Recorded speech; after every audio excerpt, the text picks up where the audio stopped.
The airport terminal buzzed with thousands of hurried travelers. Lauren Mitchell shifted her daughter Mia on her hip, trying to keep the toddler from squirming out of her uniform. At 27, Lauren worked as an airport security officer, scanning bags and checking IDs during the endless parade of passengers rushing to catch flights. It wasn't the career she'd imagined back in college, but life had taken unexpected turns. Single motherhood required practical choices over dreams. Mia tugged at her mother's blonde ponytail. "Mama, tired. I know, sweetheart. Just 10 more minutes, then Grandma's picking you up." Lauren kissed her daughter's forehead, breathing in that sweet toddler smell that made the exhaustion worthwhile. Her shift at the security checkpoint was nearly over. Just a few more passengers to process. Then she could hand Mia off to her mother and collapse into bed. Before the overnight shift started again tomorrow, that's when she saw him. The man walked through the terminal with the confident stride of someone accustomed to first-class travel. Dark hair, strong features, an expensive charcoal suit that probably cost more than Lauren's monthly rent. He carried a leather briefcase and checked his phone with the distracted air of someone managing important business. Lauren's breath stopped. Even after 9 years, she'd recognize that face anywhere. Ethan Parker, her first love. The boy she'd met freshman year of college, who'd made her laugh until her sides hurt, who'd stayed up all night discussing philosophy and dreams. The man she'd planned a future with before everything fell apart. He was walking directly toward her security checkpoint. Lauren's hands trembled as she tried to compose herself. He wouldn't recognize her, surely. She wore a shapeless security uniform, her hair pulled back severely, dark circles under her eyes from years of difficult shifts and sleepless nights with a toddler. She was invisible now, just another face in an airport full of strangers. Ethan approached her station, still focused on his phone. He handed over his boarding pass and ID without looking up. "Boarding pass and identification, please," Lauren said automatically, her voice barely steady. He glanced up then, and for a moment, their eyes met. Lauren watched recognition flicker across his face. Confusion, then surprise, then something that looked like wonder. "Lauren?" His voice was exactly as she remembered. "Lauren Mitchell?" Her heart hammered. "Hello, Ethan." Mia chose that moment to grab Lauren's ear, babbling happily. Ethan's gaze shifted to the toddler, his expression unreadable. "You have a daughter," he said quietly. "Yes. This is Mia. She's 2. Lauren bounced her daughter gently. "I'm sorry, there are people waiting. I need to process your documents." She scanned his ID with shaking hands, trying to focus on the screen instead of the way he was looking at her, like she was something precious he'd lost and suddenly found again. "Lauren, He stopped, glancing at the line forming behind him. "Do you have a break coming up? Could we talk?" "I'm off shift in 15 minutes, but I need to—" "Please," Ethan said, and something in his voice made her chest ache. "Just 15 minutes. There's a coffee shop past security. I'll wait there." Lauren nodded, unable to speak. He took his documents and moved through security, but not before giving her one last look that held 1,000 unspoken questions. 20 minutes later, after her mother had collected Mia with her usual stream of concerned questions Lauren deflected, she found herself walking toward the coffee shop. Every instinct told her to go home, to avoid reopening old wounds, but her feet carried her forward anyway. Ethan sat at a corner table, 2 coffee cups waiting. He stood when he saw her, and the familiar gesture nearly broke her resolve. "I got you a latte," he said. "You used to love them with extra foam.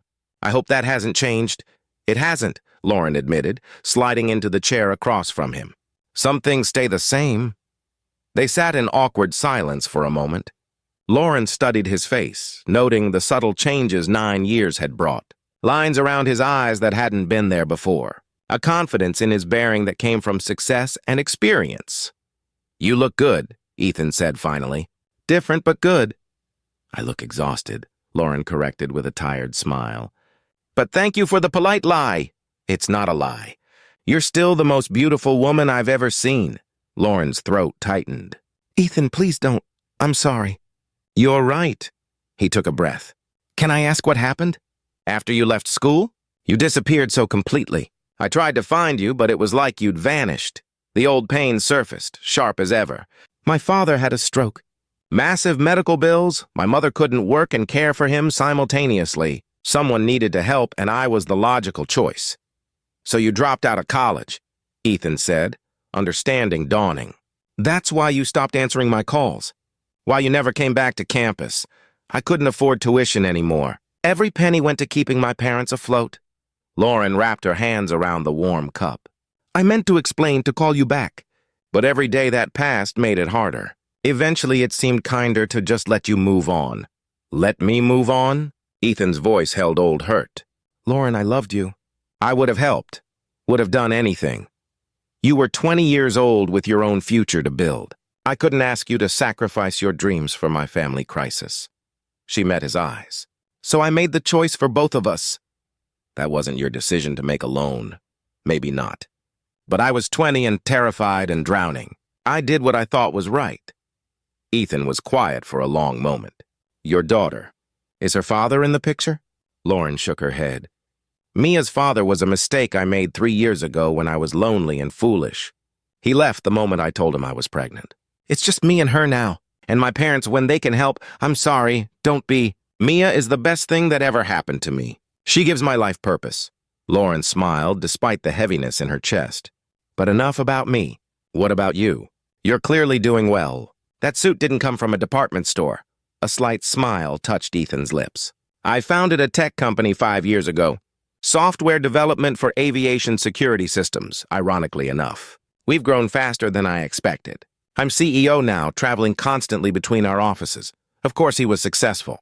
Ethan had always been brilliant, driven, destined for great things. I'm happy for you, Lauren said, and meant it. You deserve to build something amazing. It's not amazing. It's just busy.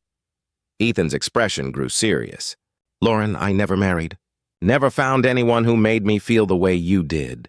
I kept hoping you'd come back into my life somehow. Ethan, please, don't say things like that. Why not? It's true. Seeing you today, even in an airport security uniform looking exhausted from raising a toddler alone, all I can think is that I've missed you every single day for 9 years. Tears burned Lauren's eyes. We're different people now. You're a CEO flying business class. I'm a single mother working security shifts to pay rent. We don't fit anymore. We never fit perfectly, Ethan said. You were an art history major dating a computer science nerd. But we worked because we saw each other, really saw each other. I still see you, Lauren. You see who I used to be. No, I see who you are now. Someone who sacrificed her dreams for family. Someone raising a daughter alone with courage and grace. Someone still beautiful and kind despite everything life has thrown at her. He leaned forward. Let me help you, please. You don't have to do this alone anymore. Lauren wiped her eyes. I can't accept charity from an old boyfriend out of guilt or nostalgia. It's not charity. And it's not guilt. Ethan's voice softened. It's love. It never stopped, Lauren. Not for me. The announcement system crackled overhead, calling Ethan's flight for boarding. He glanced at the departure board, frustration crossing his face. I have to go. But please, can I have your number? Can we talk more? I'm based in this city now. I'm not disappearing again. Lauren hesitated, every practical instinct screaming at her to protect herself. But something in his eyes, that same honest warmth she'd fallen in love with at 19, made her pull out her phone.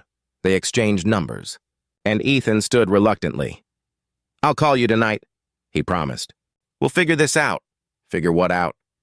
How to fix what should never have been broken. He touched her hand briefly, a gesture so full of longing it made her chest ache, then hurried toward his gate. Lauren sat alone with her cooling latte, her mind spinning. She should dismiss this as fantasy. Wealthy CEOs didn't sweep security officers off their feet outside of movies. But her phone buzzed before she even left the coffee shop. Ethan, already missing you. Dinner tomorrow? My treat. Bring Mia. I want to meet her properly. Lauren stared at the message for a long time. Then, taking a leap of faith she hadn't felt capable of in years, she typed back, Lauren, okay, but somewhere casual where a toddler throwing food won't get us kicked out. Ethan, perfect. I know just the place. Thank you for giving me another chance. Over the next 3 months, they rebuilt what had been broken. Ethan met Mia properly and won her over with patience and silly voices. He met Lauren's parents and quietly paid off the remaining medical debt that had crushed them for years, refusing to let Lauren refuse his help. "This isn't charity," he insisted. "This is me loving you. Let me do this." He took Lauren and Mia to parks and children's museums. He showed up at her apartment with takeout after her night shifts, just to sit with her and talk. He integrated himself into their lives slowly, carefully, proving his commitment through consistent presence. 6 months after the airport reunion, Ethan proposed in that same coffee shop where they'd reconnected. "I lost you once because life pulled us apart," he said, kneeling with a ring that made Lauren gasp. "I'm not losing you again. Marry me. Let me be Mia's father.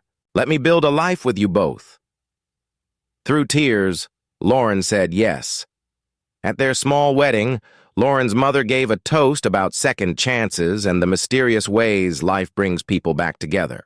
Ethan's best man joked about the luckiest airport security checkpoint in history. In her own speech, Lauren talked about the courage it takes to let someone back in after you've built walls for protection. "I thought I was invisible that day at the airport," she said. "Just another face in uniform. But Ethan saw me. He's always seen me. That's the real gift he's given me.